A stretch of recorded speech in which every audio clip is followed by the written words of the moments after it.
యేసు ప్రభువారి నామంలో మీ అందరికీ వందనాలు. ప్రవీణ్ అన్న గురించి ఈరోజు ఈ విధంగా మాట్లాడాల్సి వస్తుందన్న విషయం కూడా మేము ఎప్పుడు అనుకోలేదు. అంటే చర్చించుకునే వాళ్ళము ఏదో ఒక రోజు మనపై దాడి చేస్తారని చెప్పేసి, కానీ ఇంత తొందరగా ఈ విధంగా జరుగుతుందని అయితే అనుకోలేదు. గత 10 సంవత్సరాలుగా అతనితో ప్రయాణం చేస్తూ అతను చేస్తున్న అనేక మినిస్ట్రీలో అపాలిటిక్ మినిస్ట్రీ ఒకటి, అందులో నేను సహపాలి భాగస్తుని, ప్లస్ ఇంకా ఇతర మినిస్ట్రీలో కూడా ఇన్వాల్వ్ చేసేవాడు. నేను నేర్చుకుంది ఏంటంటే, ఎప్పుడు కానీ మనము అపాలిటిక్స్ రంగంలో మాట్లాడేటప్పుడు ఎదుటివాడిని నొప్పించకుండా, ఆ హృదయ ద్వారంలో ముయ్యకుండా మనం ఇవ్వాల్సిన జవాబు ఇవ్వాలి. ఎట్ ది సేమ్ టైం మనల్ని ప్రశ్నిస్తున్న వాడి యొక్క విశ్వాసాన్ని కూడా ప్రశ్నించే కార్యం మనం తప్పకుండా చేయాలా. మనం జవాబిచ్చి ఊరుకోవటం వల్ల కాదు, మనం ఏ విధంగా ఒప్పై ఉన్నామో అదేవిధంగా అతను ఏ విధంగా తప్పై ఉన్నది కూడా చూపించాలా అని ప్రత్యేకించి నేర్పించేవాడు. అట్ ది సేమ్ టైం నీకు అంతా తెలుసు కాబట్టి ఎదుటి వ్యక్తిని హేళన చేయటమో, లేకపోతే అతను మళ్ళీ మన గురించి ఆలోచించకుండా ద్వారం మూసేయటమో, అంటే ప్రభువుకి ప్లేస్ ఇవ్వాలి. నువ్వు ఎప్పుడు మాట్లాడినా కానీ నువ్వు చెప్పాలి, తర్వాత పరిశుద్ధాత్మను కార్యం చేసుకుంటాడనే దగ్గర ఆపేవాడు. ఎప్పుడు కానీ నీకు తెలుసు కదా అని చెప్పేసి డైరెక్ట్ అటాక్ చేసి అతన్ని అక్కడితో ద్వారాలు మూసేద్దు. అంటే అపాలిటిక్స్ చేసిన తర్వాత గాస్పెల్కి, గుడ్ న్యూస్కి నువ్వు స్పేస్ ఉంచాలని ప్రతిసారి చెప్పేవాడు.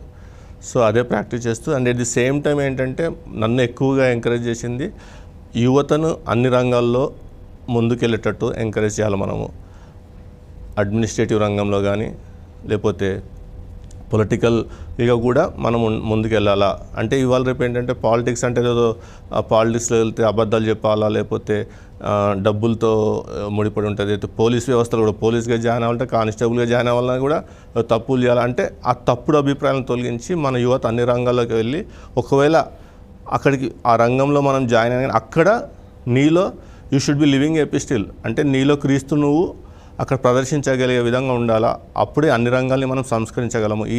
ఈ అన్ని రంగాలని మన క్రైస్తవ మిషన్లు సంస్కరించినారు కాబట్టి భారతదేశం ఇంత ముందుకు వెళ్ళిందని చెప్పేసి దేవుని రాజ్యం అనే ఒక బుక్ కూడా రాయటం జరిగింది. అతను భారతదేశంలో గతంలో ఏ విధంగా ఉండేది, క్రైస్తవ మిషనరీలు వచ్చి ఏ విధంగా ఈ భారతదేశాన్ని కట్టినారు, మన వల్ల అంటే మన క్రైస్తవ మిషనరీ వల్ల దేశం ఏ విధంగా ముందుకు వెళ్ళింది అని ఆధారాలతో సహా గ్రంథస్థం చేసినారు ఆయన. ఒక ప్రవీణ్ పగడాల కోల్పోయినంత మాత్రాన ఒక వ్యాక్యూమ్ ఏర్పడింది, ఇది ఎవరు ఫిల్ చేయాలి అన్న ఆలోచన కాకుండా అందరూ ఫిల్ చేయవచ్చు ఆ వ్యాక్యూమ్ని. అందరూ ప్రవీణ్ పగడాలాగా ఆలోచించవచ్చు. ఆయన ఆలోచించింది ఏంటిది, మనిషిని మనిషిగా చూడండి, మనిషికి ఎదుగుదలకు అవసరమైన తోడ్పాటు ఏదైతుందో అందరికీ అందించండి, అదే ఆయన ఆలోచన. సో అది అందరూ చేయగలరు. ఇప్పుడు ఎవరైనా ఐఏఎస్కి ప్రిపేర్ అవుతుంటే హెల్ప్ చేయండి, ఎవరైనా ఐపీఎస్కి ప్రిపేర్ అవుతుంటే హెల్ప్ చేయండి, ఎవరైనా డాక్టర్కి ప్రిపేర్ అవుతుంటే హెల్ప్ చేయండి. ఎందుకంటే ఆయన నా ద్వారా ఎంతోమందికి హెల్ప్ చేయించాడు కాబట్టి, ఆయన వెనకాలండి నన్ను ముందు పెట్టి చాలామంది స్టూడెంట్స్కి హెల్ప్ చేయించాడు. అట్లా మన యువతను అన్ని రంగాలు ఎంకరేజ్ చేయాలని కోరుకుంటూ, ఆయన లేడు ఇంకా ఎవరు ప్రశ్నించలేరు, లేకపోతే ఆయనలాగా ఎవరు చేయలేరని కాకుండా, ఆయన చేసిన కార్యాల్లో మీరు పాలిభాగస్తులై ఆ విజన్ ముందుకు తీసుకెళ్ళి చాలు. మన కమ్యూనిటీని బలోపేతం చేయటమే ఆ పరిచర్యకు ఒక మీనింగ్ అన్నమాట.